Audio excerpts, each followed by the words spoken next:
만나면 좋은 친구 MBC.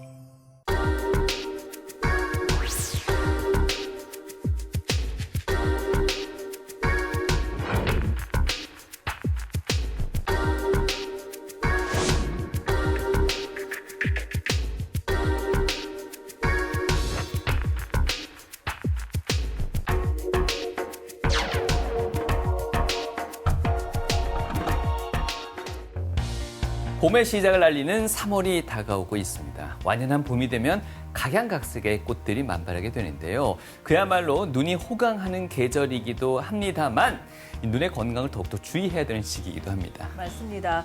봄철 자외선의 미세먼지 또 건조한 날씨까지 안구 건조와 또 결막염을 호소하시는 분들이 많이 계신데요. 네. 눈이 충혈되는 결막염과 증상이 비슷해서 혼동하는 질환이 있습니다. 바로 네. 포도막염입니다. 그렇습니다. 이 포도막염을 오인하고 결막염이라고 방치해야 할 경우에는 자칫 심할 경우에는 실명으로까지 이어질 수 있다고 하는데요.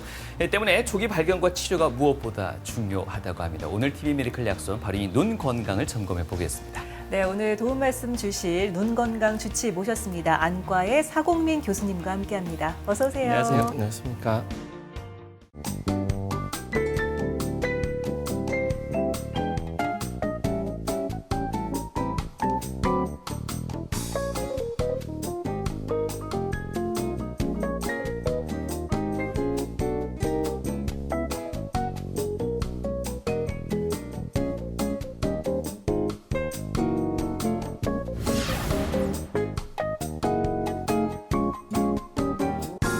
피부 노화는 열심히 가꾸어서 동안으로 거듭나기도 합니다만 이 눈의 노화는 숨기기가 쉽지 않다고 합니다. 휴대폰을 볼 때마다 어느 순간 멀어지는 멀어지네. 걸 또 경험하게 되는데요. 네. 어떻습니까, 교수님? 이 눈의 노화, 그러니까 노화는 자연스러운 어떤 과정이고 현상이다라고들 얘기는 하는데 네. 좀 늦추거나 내지는 또 피할 수는 없는지도 좀 궁금합니다. 네, 사람은 나이가 들면서 여러 가지 신체적인 어떤 변화나 기능적인 저하를 경험하게 되는데요. 이런 노화 현상 중에서도 노화는 가장 우리가 먼저 경험하게 되는 노화 현상 중에 하나라고 생각됩니다. 네. 그만큼 우리 눈이 중요하기 때문에 노안으로부터 이제 노화를 처음 경험하시는 분들이 그만큼 많다는 뜻이겠죠. 네. 노화는 의학적으로 보면 모양체근의 어떤 움직임에 따라 수정체가 적절하게 굴절률 변화를 이제 유발하면서 근거리, 원거리 이렇게 조절을 하면서 시력 우리가 잘 볼 수 있게 되는데요. 네. 나이가 들수록 수정체가 경화되면서 이런 모양체 운동에 대해서 변화능이 떨어지면서 이런 굴절력 변화를 다 감당할 수 없게 되고 그래서 멀리는 잘 보이지만 가까이는 잘 보이지 않는 그런 현상을 노안이라고 합니다. 네. 노안이 발생하는 나이대부터가 실제로 여러 가지 실명 위협이 있는 안질환도 동시에 발생하는 시기거든요. 그래서 실제로 노안이라고 생각하는 어떤 우리의 증상의 변화, 시력 저하 같은 증상의 변화들이 간과하는 경우에 네. 실제로 시력 소실을 유발할 수 있는 중요한 안질환을 놓치게 되는 그런 영향이 있을 수도 있겠습니다. 그래서 증상이 있는 경우에는 이런 안질환의 주요 안질환에 대한 안과 검진을 반드시 받도록 하는 것이 필요하겠습니다. 네. 네. 요즘 참 이 스마트폰 보는 게 눈에 좋지 않다라는 거를 알면서도 뭐 어른 아이 할 것 없이 늘 이 스마트폰을 달고 사는 것 맞아요. 같습니다. 눈에 상당히 좋지 않을 텐데 이 연령대별로 눈에 조금 무리를 줄 수 있는 안질환들이 있다면 어떤 게 있을까요? 네, 영유아기 때는 아무래도 시력 발달이 잘 이루어지는 것이 가장 중요하겠죠. 그래서 영유아 검진을 통해서 시력 저하가 있다면 어떤 사시나 굴절 이상 등에 의한 약시 가능성을 먼저 체크를 해봐야 되겠고 10세 전에 교정을 하면 약시는 교정을 할 수 있으니까 네. 반드시 체크하는 것이 중요하겠습니다. 네. 10대, 20대 접어들면서부터는 아무래도 이제 공부하는 시간도 늘어나고 근거리 작업 시간이 많아지죠. 네. 스마트폰도 많이 이제 보게 되는 시기이기도 하고요. 그래서 근시 진행이 상당히 빠르게 진행하는 시기입니다. 그래서 근거리 작업을 줄이는 이런 생활 습관의 개선을 통해서도 근시 진행을 줄일 수 있지만 최근에는 근시 진행을 억제하는 여러 가지 치료들이 많이 나와 있습니다. 그래서 근시 진행을 억제할 수 있는 노력을 좀 이제 해야 되는 시기라고 생각됩니다. 20, 30대 때부터는 아무래도 눈을 많이 쓰는 사회적 네. 활동을 활동을 많이 할 나이대니까요. 안구 건조증이라든지 콘택트 렌즈와 관련한 여러 가지 각막염 같은 것들이 문제가 되는 경우가 많은 것 같습니다. 네. 40, 50대 때부터는 아까 말씀드린 노안을 비롯해서 여러 가지 이제 고혈압이나 당뇨 같은 만성 질환들도 늘어나는 시기이기 때문에 이와 관련한 다양한 망막병증들이 발생하게 됩니다. 그 뒤로 60대 노년층부터는 노화와 관련된 다양한 안질환들이 생길 수 있겠는데요. 황반변성이나 아니면 고지혈증이나 아까 말씀드린 고혈압, 당뇨와 연관된 다양한 망막병증들도 여전히 문제가 될 수 있겠습니다. 오늘 우리가 주제로 다루고 있는 포도막염은 모든 연령대에 골고루 생길 수가 있거든요. 하지만 이제 면역 어떤 체계의 불균형 등이 이제 원인이 되다 보니까 이런 면역 이상을 초래할 수 있는 뭐 흡연이나 음주, 또 과도한 스트레스나 피로감 이런 것들이 주로 많이 생기는 한 20, 30대, 40대 연령층에서 비교적 젊은 연령층에서 네. 많이 생긴다는 것이 또 다른 이슈라고 하겠습니다. 포도막염 역시 소아 환자에서도 좀 생길 수가 있거든요. 예. 발병률은 낮지만 소아에서 생기는 경우에는 훨씬 더 자가 면역 질환과 연관되는 경우도 많고 심하게 나타나는 경우가 훨씬 많고 또 네. 만성형 경과를 보이기 때문에 또 약물 치료 기간도 훨씬 더 성인에 비해서 길기 때문에 여러 가지 포도막염 자체의 합병증뿐만 아니라 약물로 인한 합병증에 대한 우려도 있기 때문에 실명 위험이 성인보다 더 높다고 할 수 있겠습니다. 더구나 자기가 스스로 어떤 증상에 대한 주관적 표현이 미숙하기 때문에 네. 적절한 시기에 진단을 받지 못하는 경우도 많아서 더 각별한 주의가 필요하다고 하겠습니다. 젊은 층도 안심할 수 없는 또 활동성 많은 젊은 층이기 때문에 더 위험할 수도 있는 이 포도막염의 진단과 치료에 대해서 자세히 알아보도록 하겠습니다. 교수님께서 먼저 이 포도막염이 어떤 질환인지부터 먼저 좀 설명을 해주실까요? 네, 포도막에 대해서 설명드리기 전에 안구 구조에 대해서 먼저 간단히 설명드리는 게 필요할 것 같습니다. 보통 안구 구조를 설명드릴 때는 카메라에 빗대서 많이 설명드리는데요. 우리 눈의 수정체에 해당하는 부분이 카메라 렌즈, 홍채가 카메라의 조리개에 해당되는 부분이 되겠고 망막은 카메라의 필름에 해당하는 부분이 되겠습니다.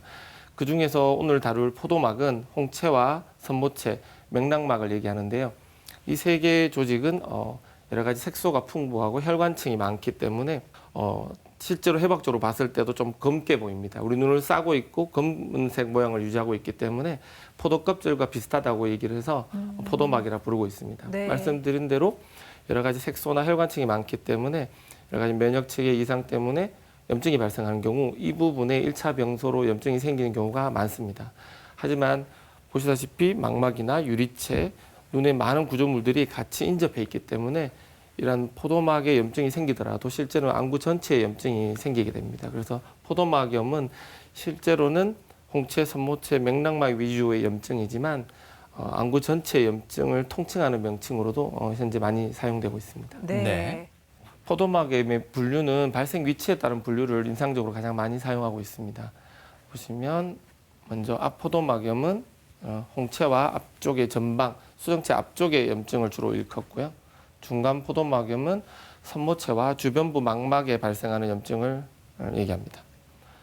뒷포도막염은 망막과 맥락막에 발생하는 뒤쪽의 포도막염을 의미하고 전체 포도막염은 안구 전체에 발생하는 포도막염을 의미한다고 생각하시면 되겠습니다. 이렇게 네. 분류하는 이유는 분류에 따라 증상이 다르고 또 호발하는 원인이 또 차이가 나고 치료에 있어서도 차이를 보이기 때문에 임상적으로는 이런 발생 위치에 따른 분류를 많이 사용하고 있습니다. 예. 네, 말씀 주신 것처럼 염증이 어디에 발생을 하느냐에 따라서 이제 분류를 준다고 말씀을 하셨는데 보통 어디에 많이 발생하고? 발생을 하는지 또 앞서서 증상이 좀 다르다라고 이야기를 해주셨는데 어떤 차이가 있는지도 궁금합니다. 가장 많이 생기는 포도막염 역시 앞포도막염, 앞쪽에 생기는 포도막염이 되겠고요. 그리고 뒷포도막염, 그다음에 중간 포도막염, 전체 포도막염 순서가 되겠습니다. 앞쪽에 생기는 포도막염보단 뒤쪽으로 갈수록 훨씬 만성형을 보이고 재발이 잦은 경향을 보입니다. 또 자가 면역 질환과 연관성도 많기 때문에 훨씬 예후가 안 좋은 포도막염이 뒤쪽에 많다고 생각하시면 되겠습니다. 물론 앞쪽 포도막염에서도 강직성 척추염과 같은 자가 면역 질환과 연관되는 경우가 있고 그런 경우에는 흔하게 재발하면서 예후가 안 좋은 경우도 있을 수 있겠습니다. 증상은 앞포도막염 같은 경우에는 주로 홍채나 아까 말씀드린 대로 전방을 침범하기 때문에 눈부심이나 홍채나 선모체가 움직일 때 생기는 통증 이런 것들이 주가 되고 또 충혈 이런 것들이 주가 되겠습니다. 하지만 중간 포도막염은 손모체나 주변부 망막을 침범하기 때문에 날파리증이나 아니면 경도의 시력 저하 정도만 나타나는 경우가 많고요. 뒤포도막염은 이보다는 훨씬 더 심한 시력 저하를 보이는 경우가 많겠습니다. 네, 설명은 쉽게 이해를 하겠지만 단어 자체, 질환명 자체는 아직은 좀 생소하게 느껴집니다. 포도막염, 뭐 백내장이나 다른 질환에 비해서는 조금 낯설기도 한데요. 발생률은 연령대별로 지금 어떻게 나타나고 있습니까? 포도막염 발생률을 보시면 예. 외국의 메타 분석 자료를 보시면 한 10만 명당 한 50명 정도 발생하는 것으로 얘기를 하고 있습니다. 국내에서 심평원 자료 분석 결과를 보더라도 매년 한 10,000명당 10명, 그러니까 10만 명당 한 100명 정도 발생하는 것으로 얘기를 하고 있고요. 그래서 우리나라 인구 전체 5천만으로 생각해서 이것을 이제 얼마나 발생하는지를 보면 한 적어도 1년에 5만 명 정도의 환자가 새로 발생하는 것으로 얘기할 수 있겠습니다. 네. 이 자료는 포도막염 유병률인데요. 보시면 국내에서는 10만 명당 한 173명 정도 발생하는 것으로 되어 있고, 마찬가지로 우리나라 5천만 인구를 고려해서 산정해 보면 한 9만 명 정도의 환자가 있는 것으로 산정할 수 있겠습니다. 하지만 심평원 자료를 활용한 것이기 때문에 실제 포도막염 환자는 좀 더 많을 수도 있다고 생각됩니다. 네. 네. 미국의 자료를 보시면 한 역학조사 연구에 따르면 10만 명당 한 70명 내외 정도가 되는 것을 볼 수가 있는데요. 이렇게 인종에 따라 차이를 보이는 것은 네. 여러 가지 유전적 소인이나 아니면 식습관의 차이 이런 것들이 영향을 줄 것이라고 생각됩니다. 유병률을 보면 발병률과 큰 차이를 보이지 않는데요. 보시면 여전히 국내 10만 명당 173명 정도, 우리나라 5천만 명 인구를 감안해서 산정해 보면 한 9만 명 정도 환자가 있는 것으로 생각할 수 있습니다. 실제 네. 심평원 자료이기 때문에 실제 환자는 좀 더 많을 것으로 예상이 됩니다. 미국의 한 역학조사 연구 결과를 보면 10만 명당 한 70명 내외로 얘기를 하고 있어서 우리나라를 비롯한 아시아인의 포도막염의 발병률이 조금 더 그러니까 유병률이 높은 것을 알 수가 있습니다. 네. 이런 이유로 여러 가지 이유가 있겠지만 유전적 소인이나 식습관의 차이가 영향을 줄 것이라고 생각되는데요. 포도막염 중에 포도막염을 일으키는 여러 가지 자가 면역 질환 중에 베체트병이라든지 sar코이도시스나 아니면 하라다병 같은 경우에는 이런 유색 인종 아시아인에서 훨씬 더 높은 유병률을 보이고 있고요. 또 생간이나 생고기를 많이 먹는 우리나라 식습관을 봤을 때도 최근에 눈 톡소플라스마 병증의 유병률 증가를 설명할 수도 있을 것 같습니다. 네. 또 다른 주의해서 볼 부분은 포도막염 환자의 70에서 90%가 20세에서 65세의 근로연령층에서 많이 발생한다는 것입니다. 그래서 이런 부분에 있어서 사회적으로 항상 왕성하게 활동할 나이에서 많이 네. 유병률을 보이기 때문에 또 사회적 이슈가 된다고 할 수 있겠습니다. 그렇네요. 특정 어떤 연령대가 있는 게 아니라 이제 근로를 하는 20세부터 65세까지 참 다양한 네. 연령층에서 발병을 하고 있기 때문에 더욱더 주의를 기울이셔야 될 것 같습니다. 안과 질환에서 가장 두려운 것이 이게 진행해서 실명까지 그렇죠. 가느냐 이 부분일 것 같은데 포도막염 같은 경우는 어떻습니까? 실명 위험이 있나요? 보통 실명 환자를 얘기할 때 0.1 미만을 법적 실명으로 얘기하는데 미국의 한 자료를 보면 이런 0.1 미만으로 교정 치력이 나오는 법적 실명 상태의 환자의 10에서 15% 정도를 포도막염이 원인이었던 것으로 얘기를 하고 있습니다. 아까 그 발생 위치에 따른 분류에 따라 나눠봤을 때 앞 포도막염보단 중간 뒤쪽의 포도막염에서 훨씬 더 시력 손상이 많이 나타나는 것을 볼 수가 있습니다. 이들 뒤쪽의 포도막염에서 시력이 중요한 망막을 더 많이 침범하고 또 호전과 악화를 반복하는 만성형이나 재발을 보이는 경우도 많고 네. 또 전신 자가 면역 질환과 연관성도 높기 때문에 훨씬 더 만성형을 많이 보이는 것들이 그 이유라고 생각되는데요. 실제로 시력 소실이 많은 부분에 있어서 치료되지 못하고 남는 여러 가지 낭포 황반부종이나 황반부 위축, 망막 박리 같은 망막 합병증이 그 이유로 많이 꼽히고 있습니다. 네. 말씀하신 이 포도막염 외에도 실명에 이를 수 있는 안 질환들 조금 더 추가적으로 설명해 주셔도 좋을 것 같습니다. 네. 보통 우리가 이제 실명을 일으키는 안질환, 3대 안질환을 얘기하면 예. 녹내장이나 당뇨망막병증, 황반변성을 얘기합니다. 녹내장은 이제 안압이 올라가면서 시신경이 손상되어서 주변부 시야부터 이제 소실되는 질환으로 예. 마지막에는 시력 소실까지 이어지게 되겠습니다. 당뇨망막병증은 고혈당에 의해서 미세혈관병증이 진행되면서 혈관이 막히거나 새면서 망막 허혈을 초래하거나 부종을 만들면서 시력 소실을 유발하게 되겠습니다. 황반변성은 유전적 소인이 있는 환자가 나이가 들게 되면 점차적으로 노폐물이 쌓이고 신경이 위축되거나 아니면 병적인 혈관이 황반부로 파고들면서 황반을 파괴해서 중심 시력 저하부터 나타나는 또 시력 저하의 중요한 원인이 되는 질환이 되겠습니다. 이들 3대 질환들도 초기에 보면 증상이 별로 없거든요. 그래서 가족력이 있거나 네. 고혈압, 당뇨 같은 만성 질환을 앓고 있거나 고령 환자 같으면 증상이 없더라도 네. 자주 검진을 통해서 이러한 3대 안 질환을 앓고 있는 것이 아닌지 네. 체크하는 노력이 필요하겠습니다. 그래야 되겠네요. 네, 실명을 부를 수 있는 안질환에 대해서 이제 설명을 해주셨는데 네. 보통 염증이라는 거는 어떤 세균이 침투를 해서 생기는 걸로 알고 있는데 이제 포도막염 같은 경우도 이제 염이라는 그렇죠. 말이 붙었으니까 이것도 세균이 원인인 건지 궁금합니다. 포도막염의 원인은 크게 두 가지로 나눠 볼 수 있겠는데요. 감염성 원인과 비감염성 원인으로 나눠 볼 수 있겠습니다. 대부분 90%는 비감염성 원인이고 비감염성 원인 안에서도 90%는 자가 면역 이상과 그러니까 면역 체계의 어떤 불균형 이상과 연관되는 경우가 많겠고요. 나머지 한 10% 정도가 종양이나 외상과 연관됩니다. 감염성 원인은 말씀하신 감염성 원인은 10% 정도 되는데요. 어떤 외상에 의해서나 아니면 수술 후에 직접적인 감염에 의해서도 안내염이 생길 수도 있겠고요. 아니면 우리가 또 면역이 떨어져 있거나 항암 치료를 받는 환자들이라든지 이런 경우에 면역이 떨어져 있어서 아니면 장기적으로 면역 억제제를 복용하는 환자들 이런 환자들은 면역이 떨어져 있기 때문에 우리 몸에 다른 감염이 있는 경우 폐렴이라든지 간 농양이 있는 경우 네. 폐혈증으로 번지면서 눈에 내인성 안내염 형태로 감염성 포도막염이 발생할 수도 있겠습니다. 젊은 환자에서도 건강하고 젊은 환자에서도 일시적으로 면역 이상이 생기면서 피곤하거나 과다한 스트레스 하에 놓이게 되면 그런 면역 체계 불균형이 생기면서 네. 우리 몸에 있는 바이러스 잠복형 바이러스가 재활성화되면서 바이러스 망막염을 만들 수도 있겠습니다. 네. 분명 감염성이라고 이렇게 설명을 해 주시다 보니 그런 상상도 가능한 것 같습니다. 왼쪽 눈이 아프다가 오른쪽으로도 그럼 감염이 가능한지 내지는 가족 간에도 감염이 가능한지 그 가능성에 대해서도 궁금합니다.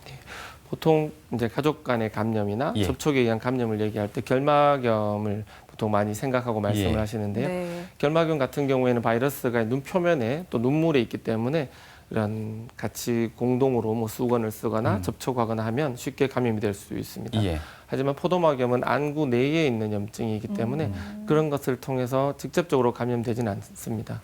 말씀드린 대로 항암 치료를 받는 환자라든지 장기 이식 후에 장기적으로 면역 억제제를 복용하는 환자 같은 경우에 면역이 떨어져 있기 때문에 다른 부위에 있는 이런 염증이 폐혈증 형태로 눈으로 전파되어서 내인성 안내염이 생기는 경우는 있을 수 있겠고 예. 건강한 사람에서도 아까 면역이 떨어지거나 또 음주 또 뭐 과도한 스트레스 네. 하에서는 네. 면역 체계가 불균형이 생기면서 우리 몸에 갖고 있던 잠복해 있던 바이러스가 재활성화되면서 바이러스 안내염을 일으킬 수는 있겠습니다. 네.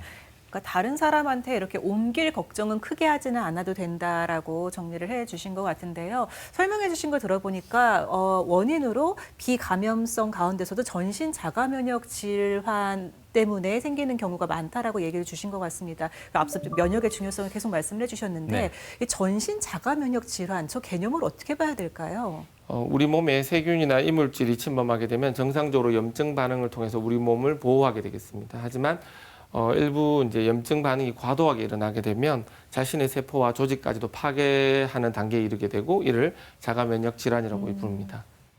우리 몸에 다양한 자가면역 질환들이 있는데요. 이 중에서 일부 배체태병이나 뭐 강지석 척추염 이런 염증성 장질환 등에서는 눈에 공통적으로 포도막염을 일으킬 수가 있습니다. 우리 기억해야 될 점은 이런 전신적인 자가면역 질환의 경과와 눈은 포도막염의 경과가 일치하지 않는다는 것입니다. 그래서 전신적으로 잘 조절되고 있더라도 안과에서 포도막염을 앓고 있는 환자라면 따로 별도로 진단하고 경과가 잘하는 노력이 필요하겠습니다. 네. 분명 말씀하신 가운데 잠시 언급도 됐습니다만 물론 급성도 있겠습니다만 이런 여러 가지 면역 질환으로 인해서 만성으로 나타날 수도 있고 또 재발의 위험성도 높겠다라는 생각이 드는데 맞을까요? 감염성 포도막염 같은 경우에는 급성으로 나타나고 치료가 되면 완치되는 경우도 많겠습니다. 하지만 비감염성 포도막염 경우에는 말씀하신 것처럼 호전과 악화를 반복하면서 만성 형태를 보이는 경우가 많고요. 우리 치료를 열심히 함에도 불구하고 3개월 이상 이렇게 호전과 악화를 반복하면서 염증이 지속되는 경우를 만성 형태라고 얘기하는데요. 특히 아까 말씀드린 대로 중간 이후 뒤포도막염, 또 전체 포도막염 환자에서 훨씬 더 많은 빈도로 발생하고 전신 자가 면역 질환을 앓고 있는 경우에서는 또 그 빈도가 더 높습니다. 그래서 증상이 이제 재발 증상이 있는 환자는 당연할 것이고 자가 면역 질환을 앓고 있는 환자 같으면 증상이 없더라도 정기 검진을 해야 되는 것이 그래서 필요하겠습니다.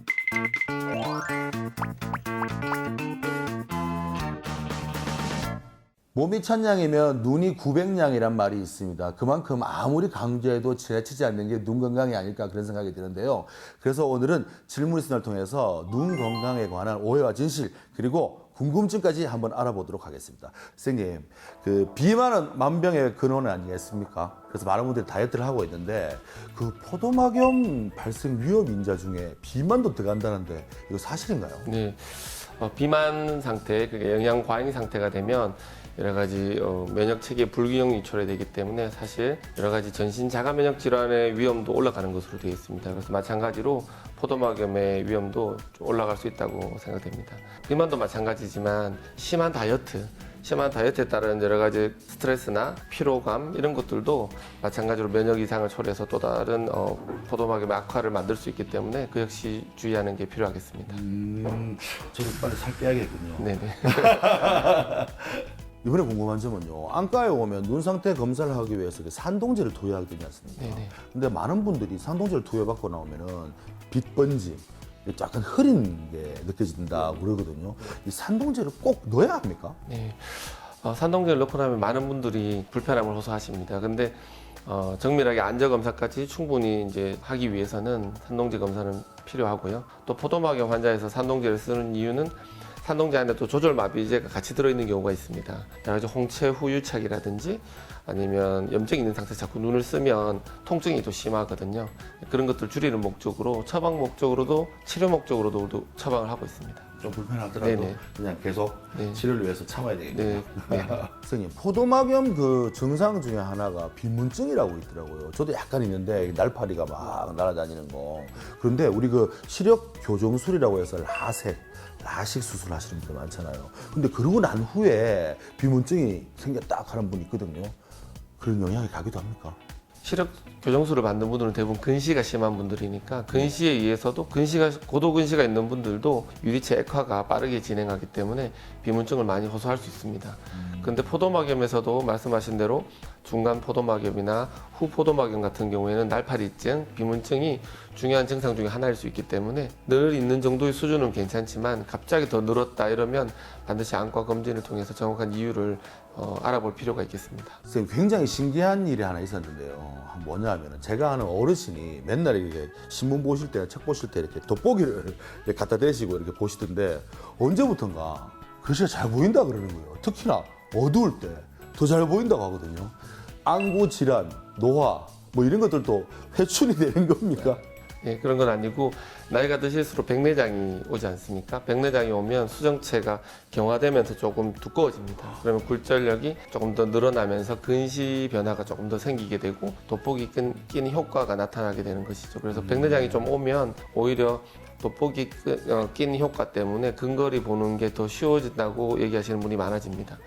백내장 때문에 또 난반사라든지 여러 가지 난시가 늘어나게 되는데 약간 어두운 곳에 가면 그런 부분이 또 어느 정도 완화가 돼서 오히려 어두운 데서 더 잘 보인다고 하실 수도 있습니다. 그러면 어르신들이 갑자기 잘 보인다 이러면 빨리 병원 가보는 게 제일 중요하겠군요. 백내장일 수 있으니까. 네네, 백내장이 좀 늘었다고 생각하시면 되겠고요. 어느 정도 늘었는지는 안과 검진을 통해서 확인하고 만약에 심한 경우는 수술을 하실 수도 있고 경도인 경우에는 좀 더 경과 관찰하는 경우도 있습니다. 와, 좋아할 일이 아니네요. 뭐 나이에 따른 변화라고 할 수 있겠습니다. 네. 네, 눈 건강에 대한 궁금증 질문 있습니다. 통해서 알아봤는데요. 네. 보통 이 눈이 충혈되거나 그러면 그냥 조금 피곤하겠거려니 아니면 뭐 결막염이 왔나 이렇게 생각하기가 쉬운데 네. 포도막염 같은 경우에도 이제 눈이 붉어지는 걸로 시작을 해서 오인을 하는 경우가 상당히 많이 있다고 네. 들었습니다. 어떤 증상들이 나타나나요? 네, 포도막염의 증상을 보시면 충혈이나 통증, 시력자, 눈부심, 날파리증, 변시증 등 다양한 증상들을 보이고 있습니다. 하지만 이들 증상들이 포도막염에서 아주 특별한 증상이 아니기 때문에 증상만 갖고 사실 다른 질환과 감별하는 것은 쉽지 않습니다. 아까 말씀드린 대로 발생 부위에 따른 분류에 따라 조금 더 살펴보면 앞포도막염 같은 경우에는 홍채나 주로 손모체, 이쪽 앞쪽 전방부를 많이 침범하기 때문에 눈 주변의 충혈이나 까만자 주변의 충혈이나 아니면 통증, 눈부심을 주로 호소하게 되고 네. 중간 포도막염 같은 경우에는 날파리증이나 경도의 시력저하만을 호소하는 경우도 많습니다. 뒤포도막이나 전체 포도막염 같은 경우에는 심한 시력저하나 부종에 따른 어떤 변시증 같은 것들도 초래할 수 있겠습니다. 그러면 충혈 같은 경우에는 모두 포도막일까요? 하는 질문을 하실 수 있겠는데요. 보시면 충혈도 양상이 다양하게 나타납니다. 네. 한쪽 사분면에 국소적으로 나타나는 경우에는 상공막염이나 공막염으로 비교적 쉽게 진단을 할 수 있습니다만 일반인이 보시기에 결막염과 포도막염 구별은 쉽지 않습니다.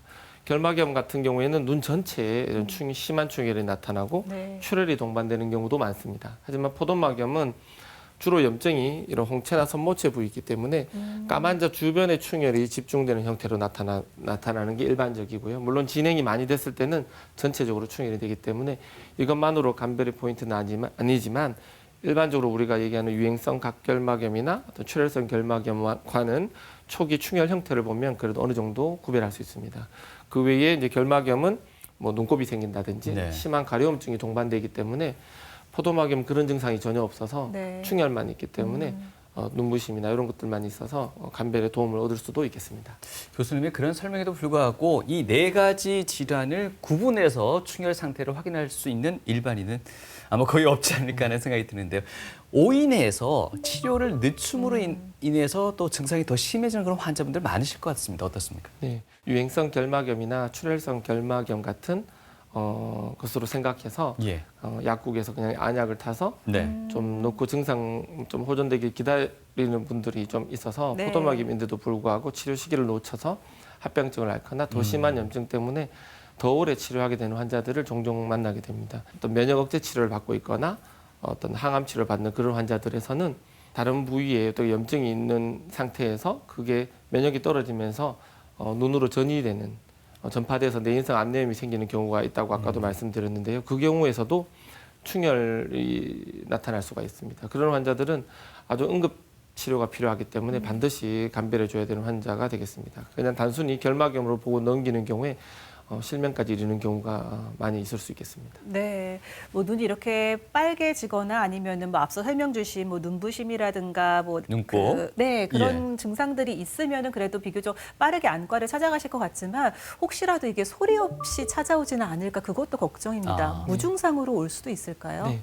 네, 아까 중간 포도막염이나 뒤 포도막염 중에 신경의 중심부, 황반을 침범하지 않고 주변부에만 병변이 있는 경우는 실제로 증상이 별로 없는 경우도 많습니다. 이전에 포도막염을 앓았던 분들은 그래도 재발될 때 약간의 경미한 증상을 보고 본인이 재발이라는 것을 조금 눈치를 챌 수 있지만 처음 포도막염을 앓는 분들은 사실 놓칠 수 있는 경우도 있을 수 있겠습니다. 그래서 네. 의심이 되면 네. 안과를 방문해서 정확한 진단을 받는 것이 필요하겠습니다. 예, 아무래도 결막염과 혼동할 수 있는 부분도 있고 네. 앞서 말했듯이 면역 시스템의 문제로도 발생할 수 있기 때문에 말씀하신 정확한 진단이 필요할 것 같은데 실제 내원하시게 되면 어떤 진단 과정을 거치게 됩니까? 병원을 이제 방문하시게 되면 포도막염 환자에서 세극등 검사부터 안저 검사, 안저 촬영 검사, 또 조영제를 이용한 형광 안저 조영 검사, 빛간섭 단층 촬영 검사, 초음파 검사 등을 시행하게 되겠습니다. 네. 세극등 검사는 가장 기본적인 검사가 되겠습니다. 세극등 검사만을 통해서도 포도막염의 존재 여부는 바로 진단할 수 있겠습니다. 쉽게. 근데 그 어떤 형태나 염증의 형태나 각막 후면에 붙어 있는 침전물의 모양이나 분포 이런 것들을 보고 또는 사실 원인을 좀 감별하는 데 도움을 얻을 수도 있겠고요. 또 오랫동안의 반복적인 염증에 의한 여러 가지 합병증을 이렇게 진단하는 데 있어서도 세극등 검사는 중요하겠습니다. 그 외에 안저 검사가 필요한 경우가 있는데요. 유리체염이 세극등에서 관찰되는 경우에는 정확히 어느 정도 범위까지 염증이 퍼져 있는지를 알기 위해서 안저 검사를 반드시 시행해서 이런 맥락막이나 망막 쪽에 침범이 있는지를 확인하는 과정이 필요하겠습니다. 보시면 이렇게 망막염이 동반된 환자의 모습이 되겠고요. 우리가 환자를 치료할 때는 안저검사 후에 사진을 찍거든요. 사진을 찍어서 경과를 보게 되는데 이렇게 시리얼로 보는 과정이 어떤 병의 호전이나 재발 등을 진단하는 데 있어서 아주 중요하겠습니다. 치료 전과 후의 모습인데 치료 후에는 망막염이 사라지고 안정적인 안저 형태를 보이는 것을 볼 수가 있습니다. 네. 조영제를 이용한 형광안저 조영 검사도 유용하게 사용될 수 있는데 혈관염이 동반되거나 시신경 침범이나 정확하게 염증의 침범 범위를 판단하는 데 있어서 많은 도움을 주고 있습니다. 네. 네, 이렇게 특수 조영제 검사 같은 경우에는 이게 또 부작용을 걱정하시는 분들이 조금 계시더라고요. 이 검사를 앞두고 조금 조심을 해야 될 점이 있을까요, 따로? 네. 형광안저 조영 검사는 조영제를 사용하기 때문에 기존의 어떤 다른 이전의 검사에서 조영제를 사용하는 다른 검사에서 알러지 반응이 있었다면 반드시 얘기를 해주셔야 되겠고요. 특별히 또 간 질환이나 신장 질환이 심하게 있는 분들은 조영제 용량을 줄이거나 또 주의가 필요하기 때문에 미리 알려주시는 게 필요하겠습니다. 네. 인도사이아닌 그린 같은 조영제를 사용하는 경우에는 요오드가 포함이 되어 있기 때문에 해조류에 알러지가 있는 경우에는 네. 특별히 주의가 필요하겠습니다. 비침습적으로 빛간섭 단층 촬영 검사를 또 흔하게 시행하게 되는데요. 염증에 의해서 황반부의 어떤 변화를 정량적으로 평가할 수 있는 장점이 있겠습니다. 부종의 동반 여부라든지 또 망막염이 있는 부위를 이렇게 단층 촬영을 해서 어느 부위까지 침범했는지, 침륜이 되어 있는지, 또 유리체염의 특별한 형태를 보고 또 감별하는 데 도움을 얻을 수도 있겠습니다. 또 여러 가지 합병증으로 백내장이 온다든지 홍채 후유착이 심해서 뒤쪽 안저가 잘 보이지 않는 경우에는 초음파 검사를 통해서 뒤쪽에 염증의 침범 여부를 확인할 수 있겠습니다. 정상 초음파 모습이 되겠고 염증 때문에 혼탁이 증가되어 있는 모습을 볼 수가 있습니다. 그리고 아까 그 포도막염은 여러 가지 자가 면역 질환과 연관성이 높다고 했는데요. 그래서 추가적인 검사를 시행하게 되겠습니다. 혈액 검사, 소변 검사, 방사선 촬영이나 유전자 검사를 시행하게 되는데요. 어떤 세균 감염이나 이런 감염성 원인을 배제하기 위해서도 이런 혈액 검사는 중요하겠고요. 자가 면역 질환과의 동반 여부를 진단하는 데서도 중요하겠습니다. 또 유전자 검사를 통해서 특정 유전자가 있는 경우에는 어떤 특정 자가 면역 질환이 더 호발하기 때문에 또 진단에 도움을 얻을 수가 있겠고요. 네. 치료를 하는데도 또 진단이 어렵고 치료가 잘 되지 않는 경우에는 수술을 통해서 유리체액이나 방수액을 뽑아서 어떤 감염의 원인이라든지 종양의 여부 같은 것을 진단하는 데 도움을 얻을 수도 있겠습니다.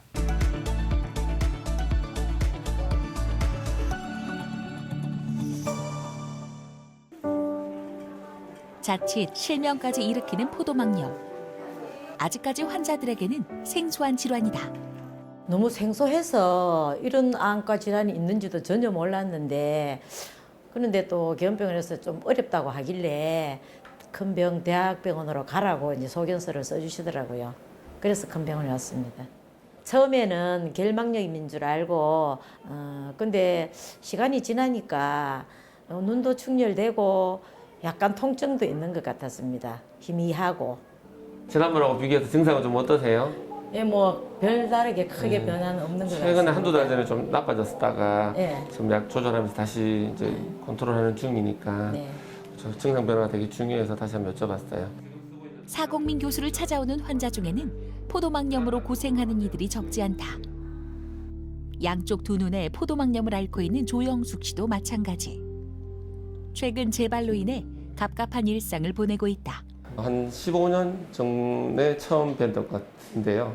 맥락막, 망막 쪽에 혈관염이 동반되고 유리체염이 동반되는 뒤쪽 포도막염이 되게 심했던 분이거든요. 자꾸 재발하고 안 좋아서 면역 억제제나 더 상위 치료를 위해서 저희 대학병원에 의뢰됐던 분입니다. 최근까지는 면역 억제제도 2가지 종류를 쓰고 계시고 그렇게 하는데도 한두 번씩은 재발해서 스테로이드도 완전히 끊지는 못하고 늘렸다 줄였다 하면서 그렇지만 저용량으로 조금 유지하면서 사용 중이고요. 면역 억제제는 한 2가지 정도 쓰고 계시지만 저용량 스테로이드로 다른 합병증 없이 그래도 한 10몇 년 동안 잘 유지하고 계신 분입니다. 몸속 면역 체계의 균형이 깨져 눈에 염증이 생기는 포도막염. 10년 가까이 포도막염으로 힘들었던 조영숙 씨는 스테로이드 치료와 면역 억제제를 통해 실명이라는 무서운 합병증에서 벗어난 상태다. 예, 지금은 많이 좋아졌는데 처음보다는 많이 좋아졌는데 이게 시시때때로 변하더라고요. 또 안 좋아지면은 처방에 따라서 그렇게 지금은 치료를 하고 있는데 지금 또 조금 안 좋아진 그런 상태입니다. 주기적인 검사를 통해 치료 방향이 결정되는 포도막염. 먼저 시력을 측정하는 골절 검사를 비롯해 광각 안저 검사와 안압 검사 등 기본적인 검사가 이뤄진다. 이후 정밀한 관찰을 위해 빛을 이용한 고해상도의 영상으로 포도막염의 진행 상태를 판단할 수 있다. 포도막염의 존재 여부, 염증의 존재 여부를 보는 데는 간단한 색흑등 검사만으로도 어느 정도 가능하거든요. 그렇지만 포도막염이 어디 범위까지 침범했는지 또 현 상태를 정확하게 알기 위해서는 여러 가지 정밀 검사들이 필요합니다. 빛감서 단층 촬영이라든지 형광 조형 검사라든지 그런 검사들을 통해서 지금 어디까지 이분의 염증이 퍼져 있고 어디까지 합병증이 지금 발생하고 있는지를 정확하게 판단하기 위해서는 좀 더 추가적인 정밀 검사들이 필요합니다. 급성기 때는 좀 자주 체크해야 됩니다. 며칠만 해도 상황이 바뀔 수 있기 때문에 그런데요. 2, 3일마다라도 체크를 하는 경우가 있고요. 근데 어느 정도 안정이 되고 나면 한 달, 석 달마다 보면서 관찰하는 경우도 있습니다. 보통 관찰은 충분하게 이제 염증 조절하는 약들이 효과를 내고 있는 경우에는 사실 간격을 충분히 3개월, 4개월로 늦춰서 팔로우업 하는 것도 가능은 한데요. 그래도 갑작스럽게 또 악화되는 경우가 있을 수 있기 때문에 재발 증상을 충분히 설명드리고 그때마다 좀 조기에 방문하시도록 설명을 드리면서 간격을 연장해서 보고 있습니다. 지금부터는 포도막염의 치료와 관리법에 대해서 알아보도록 하겠습니다. 앞서 포도막염의 원인 두 가지 설명해 주셨습니다. 감염성 원인이냐 비감염성 원인이냐라고 구분지었는데요. 네. 이 두 가지 종류에 따라서 치료법도 물론 다를 것 같습니다. 어떻습니까? 네. 포도막염의 치료에 대해서 정리해서 말씀드리겠습니다. 1차적으로 가장 중요한 치료는 역시 약물 치료가 되겠고요. 약물 치료에 반응하지 않는 경우에 정확한 진단을 위해서 수술 치료를 병행할 수도 있겠고 또는 염증을 완전하게 조절한 다음 염증에 의한 2차적 변화를 해결하기 위해서 수술이 필요할 수도 있겠습니다. 약물 치료는 보시면 원인에 따라 조금 다를 수가 있겠는데요. 감염성 포도막염에서는 원인이 되는 균주에 따라 적절하게 처방하는 것이 필요하겠습니다. 그래서 세균 감염이면 항생제, 바이러스 감염이면 항바이러스제, 또 진균 감염이면 항진균제가 응급으로 사용되는 것이 필요하겠습니다. 비감염성 포도막염은 대부분 어떤 면역 이상과 연관된다고 말씀드렸는데요. 그래서 스테로이드 치료가 가장 기본이 되겠습니다. 네. 앞포도막염인 경우에는 안약만으로도 치료가 되는 경우가 많겠고요. 뒤쪽을 침범하는 경우에서는 전신 투여가 필요하겠습니다. 경우에 따라서 한쪽 눈만 침범하거나 정도가 전신 투여만으로 조절하기 어려운 경우에는 눈 주위 주사나 눈 속 스테로이드 주사를 통해서 도움을 얻을 수도 있겠습니다. 이런 스테로이드 주사는 눈에 관여하는 여러 가지 염증 인자를 동시다발적으로 조절해 줄 수 있기 때문에 대부분의 비감염성 포도막염에서 아주 좋은 효과를 아주 이런 시기에 좋은 효과를 낼 수가 있습니다. 네. 네. 그래서 보시면 치료 전에 이런 망막염이라든지 유리체 혼탁이 염증에서 증가되어 있고 포도막염에 의한 낭포 황반 부종이 동반된 모습을 볼 수 있는데요. 스테로이드 주사 치료 후에 이렇게 깨끗하게 혼탁이 사라지고 부종도 사라진 모습을 볼 수 있습니다. 네. 하지만 아까 말씀드린 대로 여러 가지 염증 인자를 동시다발적으로 조절하기 때문에 우리가 원치 않는 여러 가지 합병증을 또 장기적으로 사용했을 때는 경험할 수 있겠습니다. 혈당 상승이라든지 혈압 상승, 위궤양, 수면 장애 같은 것들이 대표적인 합병증이 되겠고 네. 또 장기적으로 고용량을 사용할 경우에는 여러 가지 지방 축적이 얼굴이나 목덜미 이런 것에 되면서 쿠싱 증후군 형태로 합병증이 생기는 경우도 있습니다. 참 스테로이드는 참 잘 듣는다고 하셨는데 말씀 주신 것처럼 합병증이 따르다 보니까 양날의 검인 것 같다는 맞습니다. 생각이 듭니다. 이런 합병증이 따라온다라고 했을 때는 어떻게 용량을 조절하나요? 아니면 스테로이드를 멈춰야 하나요? 네, 포도막염의 치료에 있어서는 완전한 염증 조절이 가장 중요하기 때문에 초기에는 충분한 양의 스테로이드를 사용하는 것이 중요합니다. 그렇지만 너무 빨리 약을 끊게 되면 또다시 재발하게 되고 재발을 반복하면서 만성 형태로 가게 되면 치료가 더 어려워져서 천천히 줄여가면서 끊는 게 중요하겠습니다. 예. 염증을 조절하고 재발을 억제하는 데 있어서 2, 3개월 동안 약을 썼음에도 불구하고 저용량의 레벨까지 도달하지 못하는 경우에는 다양한 스테로이드 합병증이 우려가 되기 때문에 네. 면역 억제 치료 같은 것을 고려해 볼 수 있겠습니다. 네, 정말 양날의 검과도 같은 그 스테로이드 처방인데요. 이 스테로이드의 부작용을 최소화하기 위한 다른 어떤 사용 약제가 또 있다고 들었습니다. 어떤 차이점이 있는지 설명 좀 부탁드릴게요. 스테로이드를 사용하면서 반응이 부족하거나 아니면 염증을 조절하기 위해서 너무 고용량의 오랫동안 사용이 필요하다고 생각되면 네. 합병증을 줄이기 위해서 면역 억제제를 사용하게 됩니다. 스테로이드를 줄이면서도 염증을 조절하기 위한 약제죠. 장기간 사용할 수 있는 장점이 있는 반면에 면역 억제제 역시 간 독성이나 신장 독성, 골수 억제 같은 합병증이 드물게 생길 수 있겠습니다. 그래서 사용하는 동안 정기적인 검사가 반드시 수반되어야 되겠습니다. 네. 만약에 면역 억제제 사용하면서 말씀드린 합병증이 생긴다면 생물학 제제를 마지막으로 고려할 수가 있겠는데요. 생물학 제제는 염증에 주로 관여하는 가장 핵심 염증인자 하나만을 완전하게 조절하는 치료가 되겠습니다. 그래서 스테로이드처럼 여러 가지 염증인자를 동시다발적으로 조절하는 어떻게 보면 융단 폭격을 통해서 염증을 조절하는 것과 달리 네. 생물학 제제는 가장 중요한 핵심 염증인자 하나만을 스나이퍼, 저격수처럼 네. 조절하는 방식이기 때문에 훨씬 더 좋은 효과를 얻으면서도 부작용이 없는 장점이 있겠습니다. 네. 참 장점이 있다라는 거는 좋지만 이게 어느 정도 기간이 들지 또 비용은 그만큼 비싸지지는 않을까 하는 부담도 있을 것 같습니다. 네. 말씀드린 스테로이드나 면역 억제제 같은 경우에는 보험 급여를 받는 경우에 큰 부담 없이 현재 치료가 가능합니다. 하지만 생물학 제제 같은 경우에는 여전히 약가가 고가여서 보험 급여를 받는다 하더라도 부담이 되는 게 사실입니다. 하지만 베체트병이나 살코이도시스 같은 경우에는 희귀 난치성 질환 어떤 지원 제도가 있어서 산정 특례로 적용받는 경우에는 10% 본인 부담으로 치료할 수 있기 때문에 네. 도움이 되실 수 있겠습니다. 네. 이런 약물로 치료가 되지 않는 게 과연 한 몇 %가 될지도 궁금하고요. 결국은 이제 수술적 치료로 갈 수밖에 없을 것 같은데 수술적 치료도 조금 자세히 얘기 듣고 싶습니다.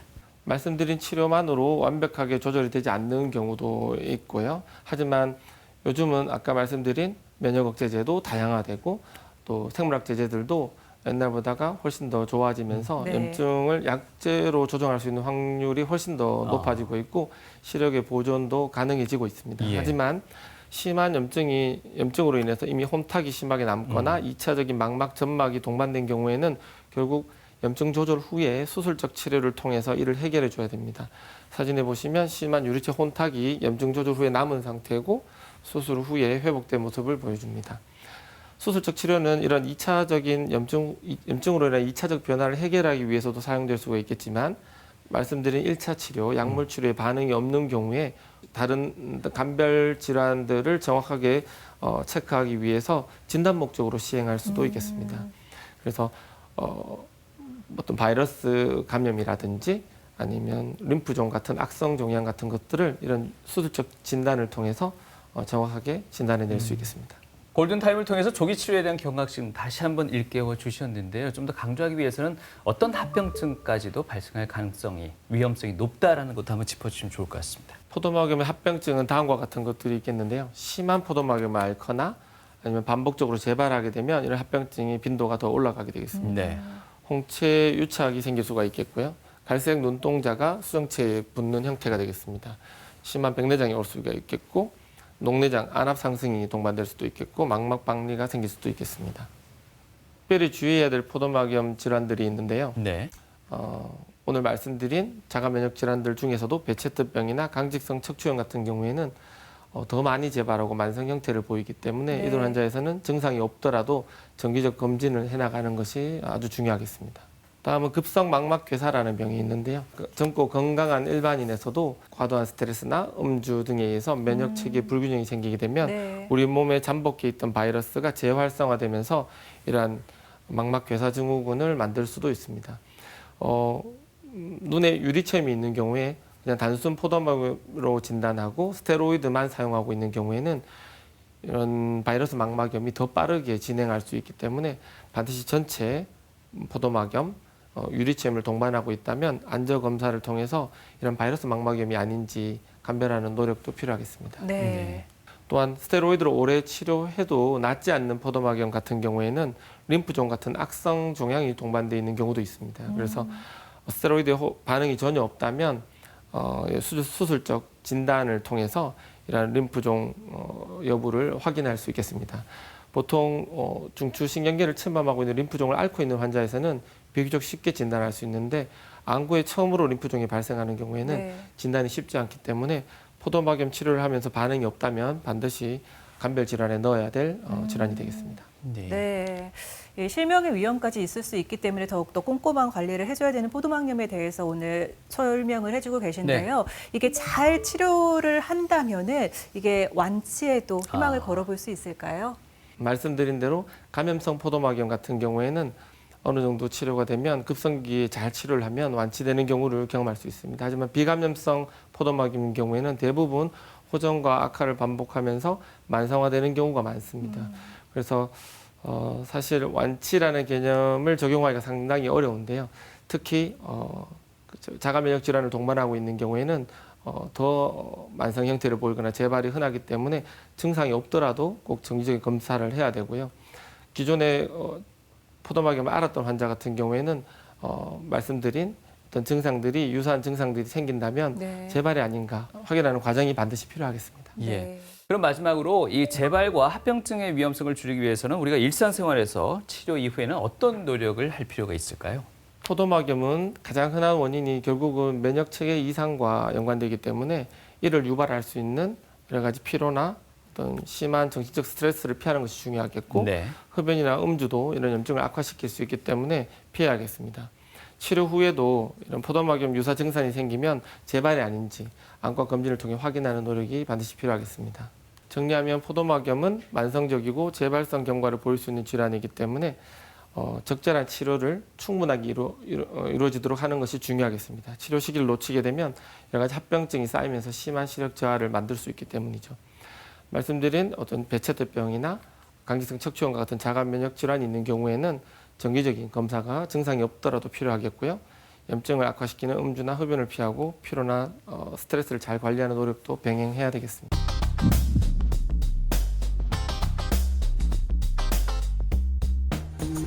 컴퓨터나 핸드폰 같은 거를 이제 많이 보다 보면은 눈이 충혈되고 이제 건조해지니까 그게 조금 힘든 것 같아요. 하루에 좀 무리하다 보면은 눈부터 통증이 좀 많이 오더라고요. 햇빛이 눈부실 때는 선글라스를 끼려고 많이 노력을 합니다. 제가 아는 분은 이제 가끔씩 뿌옇게 보이거나 초점이 안 맞는 경우가 있다고 하더라고요. 평소에 루테인 영양제를 많이 챙겨 먹으려고 노력하고 있습니다. TV나 핸드폰을 볼 때 최대한 밝은 곳에서 보려고 노력해요. 저는 눈이 피곤할 때 맨손으로 이제 눈 마사지를 해줍니다. 눈이 너무 피곤하다 싶을 때는 안약을 자주 넣습니다. 교수님, 당근을 많이 먹으면 진짜 눈 건강이 좋아지나요? 네, 좋아집니다. 당근에는 카로테노이드 성분 중에 하나인 베타카로틴이 풍부하거든요. 베타카로틴은 우리 눈의 색소, 아주 중요한 시색소 중에 하나인 로놉신을 만드는데 중요한 비타민 A의 전구체가 되고요. 또 항산화 작용이 있기 때문에 눈에 여러 가지 이로운 작용을 하게 됩니다. 당근뿐만 아니라 사실 녹황색 채소나 과일들이 다 좋습니다. 아, 그래요? 그래서 베타카로틴이나 루테인 같은 성분들이 많기 때문에 다양한 항산화 역할을 할 수 있어서 골고루 섭취하시면 좋을 것 같습니다. 채소로 위주로 하는 식사가 눈 건강까지도 좋아지게 하는 거군요. 네. 이번에는요, 안과 질환에 관한 시청자 사연들을 모아봤습니다. 교수님, 40대 직장인 남성의 사연입니다. 2달 전에요, 포도막염에 걸려서 안약 치료, 그러니까 약물 치료를 하고 있다고 합니다. 그런데 최근에 다시 재발해갖고 도저히 시간이 나지 않는데 병원도 못 가고 있다고 합니다. 이전에 받은 안약이 좀 있대요. 이거 계속 써도 되는 건지 아니면 다시 폐기하고 다시 또 안약을 구입해야 되는 건지. 이전에 사용하던 안약이 있어도 약병을 오픈하고 한두 달이 지나가면 사실 약효가 떨어지기 때문에 같은 횟수를 넣어도 충분한 효과를 얻기 어렵습니다. 그리고 지금 있는 증상이 포도막염 악화 증상이 아닐 수도 있기 때문에 반드시 가까운 안과를 방문하셔서 정확한 검진 후에 맞는 약을 사용하시는 게 좋을 것 같습니다. 안약이라는 게 이제 오픈되고 나면은 한 2달 이후로는 효과가 그만큼 많이 떨어지나요? 예, 한 달만 지나도 한 달 이상은 좀 효과가 떨어질 수 있다고 얘기를 하고 있습니다. 그럼 안약을 1년, 2년 집에서 가지고 계시는 분들 계시거든요. 아무 효과가 없는 거예요? 아니요, 유통기한까지 따지 않고 사용하는 건 괜찮죠. 근데 오픈한 다음부터는 한 달, 2달 안에는 사용하시는 게 좋겠습니다. 새로운 상식이네요. 몰랐습니다. 이번 사연은요, 임신 12주 차인 아내를 둔 남편의 걱정입니다. 아내가요, 포도막염에 걸렸다고 하네요. 주사와 약물 치료를 받아야 한다고 이렇게 의사 선생님 말씀하셨는데 아내는요, 혹시나 태아에게 영향을 줄까봐 너무 걱정한 나머지 출산 후에 치료받겠다 주장하고 있고, 남편은 아니다, 그렇게 놔두면 더 악화될 수 있다. 남편은 이것 때문에 더 걱정입니다. 선생님 양자택일 해주셔야 될 것 같은데. 포도막염의 주 치료는 스테로이드가 되겠죠. 네네. 그 스테로이드는 사실 기형아 발생률을 높이는 것으로는 되어 있지 않아서 괜찮은데 태아에게 전달은 될 수 있기 때문에 여러 가지 저신장증이라든지 내인성 스테로이드 생성을 억제해서 부신 기능의 어떤 저하나 이런 것들을 초래할 수도 있겠습니다. 그래서 충분하게 전문의 선생님과 상의해서 사용하는 것이 중요하겠고요. 가급적이면 임신 중이라면 전신 스테로이드 사용보다는 국소 스테로이드 사용을 권하고요. 후 포도막염이나 전체 포도막염이 동반되어 있는 경우에는 안약만으로는 조금 치료가 어렵거든요. 그런 경우에는 전신 스테로이드보단 안구 내주사나 안구 주위 주사 스테로이드 치료로 치료를 하시면 좀 도움이 되겠습니다. 그 외에 면역 억제제나 생물학 제제 같은 경우에는 임신 중 사용은 피하는 것이 좋겠습니다. 아내가 주장이 너무 강해서 치료를 안 하면 어떻게 되는데요? 자칫하면 포도막염으로 인한 합병증으로 시력 저하가 많이 나타나게 됩니다. 나중에 후유증으로 많이 남게 됩니다. 그래서 치료를 하시는 게 좋을 것 같고, 태아에게 큰 위험이 없는 범위 안에서 전문의와 상의해서 치료를 선택하시면 될 것 같습니다. TV 메디컬 약손, 오늘 이 시간에는 포도막염의 이 진단과 치료법에 대해서 알아봤습니다. 네. 끝으로 우리 시청자분들께 당부하고 싶으신 말씀 부탁드릴게요. 네, 포도막염이 다소 생소하고 또 관련해서 생기는 증상들이 다른 안질환과 아주 특별한 차이를 보이는 것이 아니기 때문에 진단이 늦어지거나 치료가 늦어져서 시력 소실을 경험하는 경우를 많이 종종 보게 됩니다. 또 특별한 예방법이 있는 것도 아니기 때문에 조기 진단과 적절한 치료가 그래서 더 중요하다고 하겠습니다. 오늘 말씀드린 이런 증상, 포도막염 증상들이 있는 경우에는, 유사 증상들이 있는 경우에는 반드시 가까운 안과를 방문하셔서 조기 진단과 적절한 치료를 받는 것이 포도막염으로 인한 합병증을 예방하고 시력 소실을 막는 데 필요하다고 하겠습니다. 네.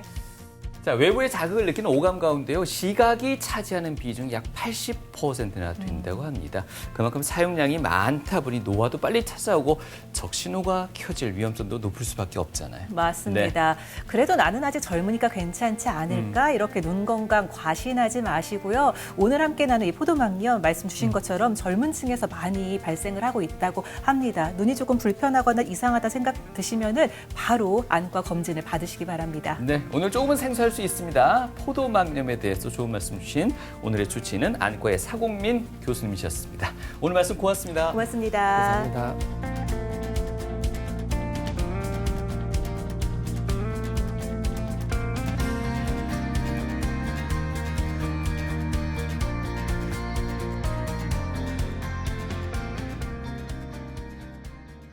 특별한 눈 건강을 위한 방법이 있는 것은 아니고요. 눈에 생기는 여러 가지 증상들, 충혈이나 눈부심, 시력 저하 이런 것들이 다양한 안질환에서 생길 수 있는 공통의 증상들입니다. 그래서 어떤 특이적인 증상이 없기 때문에 이런 증상이 갑자기 생긴다면 정확한 안과 검사를 통해서 원인이 무엇인지 찾는 것이 중요하겠고요. 40대가 넘어서고 중년이 넘어서게 되면 다양한 또 실명을 유발할 수 있는 안질환이 생기게 되거든요. 다양한 안질환들이 초기에는 증상이 별로 없습니다. 그래서 중년 이후에는 증상이 없더라도 안검진을 통해서 여러 가지 실명을 위협하는 다양한 안질환이 있는지 검진을 받아 나가시는 것 또한 중요하다고 하겠습니다.